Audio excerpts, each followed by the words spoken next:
Creados para el cielo, con Monseñor Juan Antonio Reig Pla, obispo emérito de Alcalá de Henares.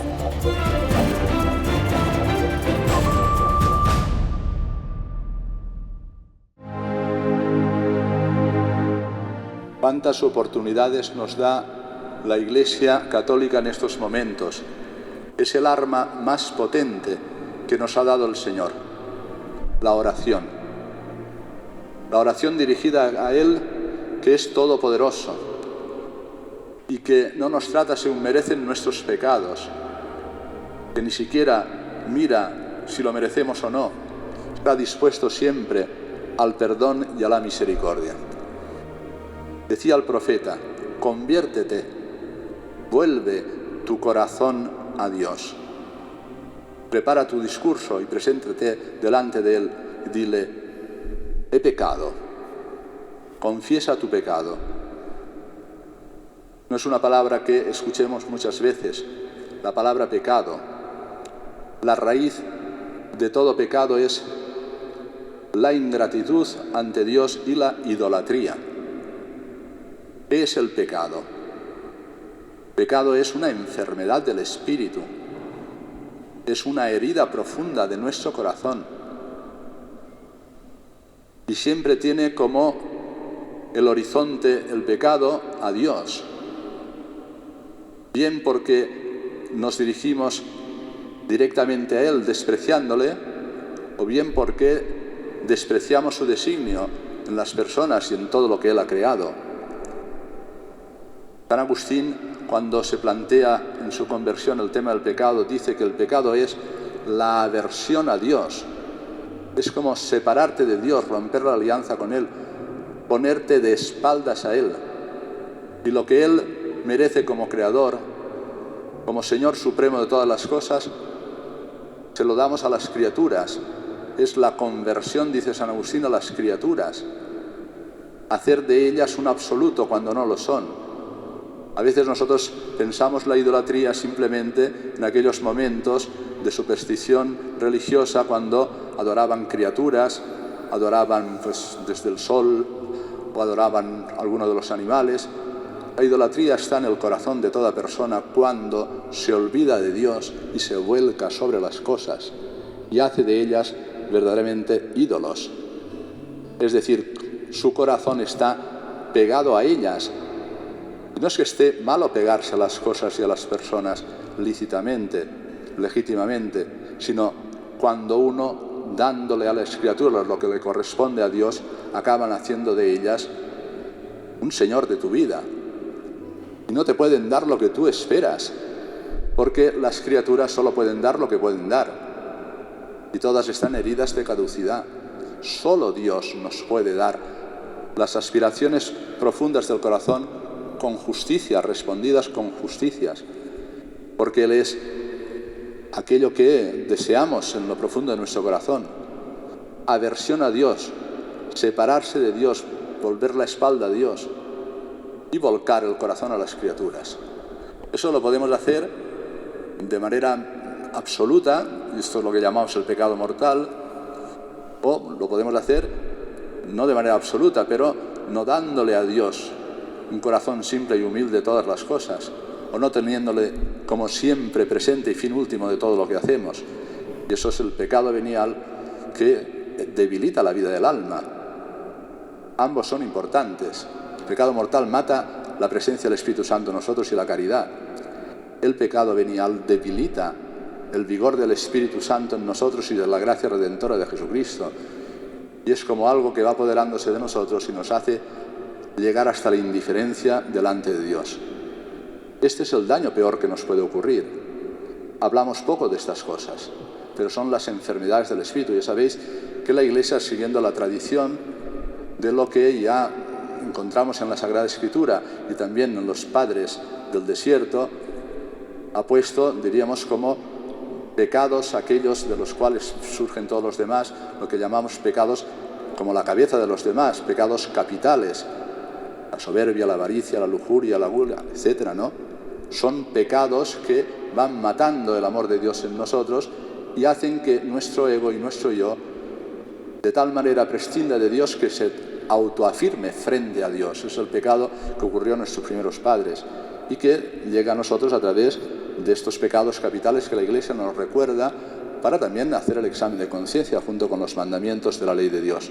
Los mandamientos son autopistas para la libertad, camino para encontrarnos con Dios y su designio. En cambio, los vicios, los pecados, son aquellos que destruyen la libertad de la persona y hacen que enfermemos y que nos destruyamos a nosotros mismos. Tiene esas dos dimensiones el pecado. Es una ofensa a Dios, creador de todas las cosas, que en su sabiduría las ha ordenado. Cuando uno no respeta el orden de Dios, prescinde de Dios, rompe la alianza con Él. Y después se destruye a sí mismo, que es la segunda dimensión del pecado. El pecado nos destruye y esa es su malicia. Pero no quiero olvidar la primera, que en una época de secularización como la nuestra, la tenemos totalmente olvidada. Por eso, cuando vamos a preparar un examen de conciencia y vamos a confesarnos, lo más importante es la vida de Dios en nosotros, darle gracias por todo lo que nos ha dado. Así comienza siempre uno el examen de conciencia. Señor, gracias por lo que me has regalado a lo largo del día. Cuántas visitas me has hecho a través de las cosas que han pasado. Y después de darle gracias al Señor, uno confiesa o derrama delante de Dios sus propios pecados. De tal manera que reconoce que no ha estado atento a las visitas que Dios le hacía, no ha respondido con la prontitud con la que el Señor se hacía presente en nuestra vida.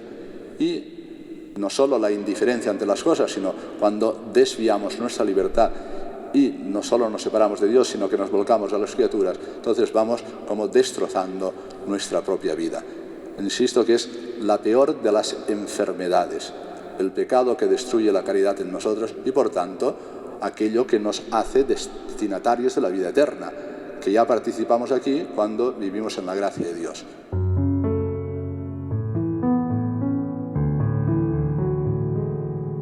Bueno, pues la palabra del profeta Oseas es una palabra estupenda: conviértete y prepara bien tu discurso.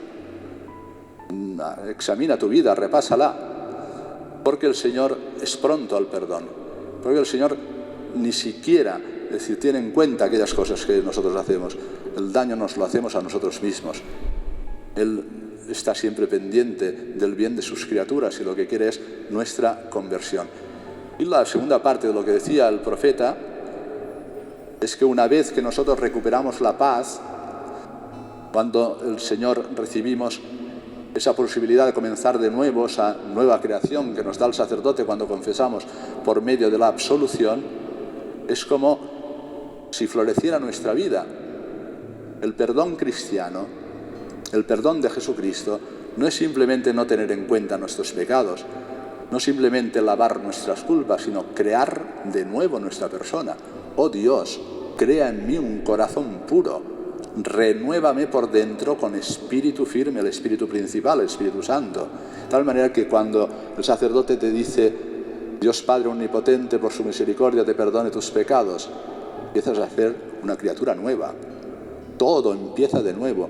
Y esta es la palabra más hermosa, más consoladora que podemos escuchar y que el profeta describía como la viña que vuelve a florecer o el vino que alegra. Pues todo imágenes preciosas para decir cómo el Señor con su perdón nos recrea, nos vuelve a crear, hace de nosotros una criatura espléndida a los ojos de Dios. Espléndida en nuestra vida y destinataria de la vida eterna. Lo más importante es siempre tener en cuenta que tenemos vocación de eternidad. Tú eres Señor nuestro Dios, escucha, escucha. Así respondía Jesús cuando el escriba le preguntaba: ¿cuál es el mandamiento principal de la ley? Son tantos los preceptos que los rabinos y los escribas pues iban describiendo en la Sagrada Escritura, en la Torá. Dice: escucha, Israel. La palabra más hermosa. Escucha en tu corazón. No tienes que salir de ti mismo para escuchar a Dios.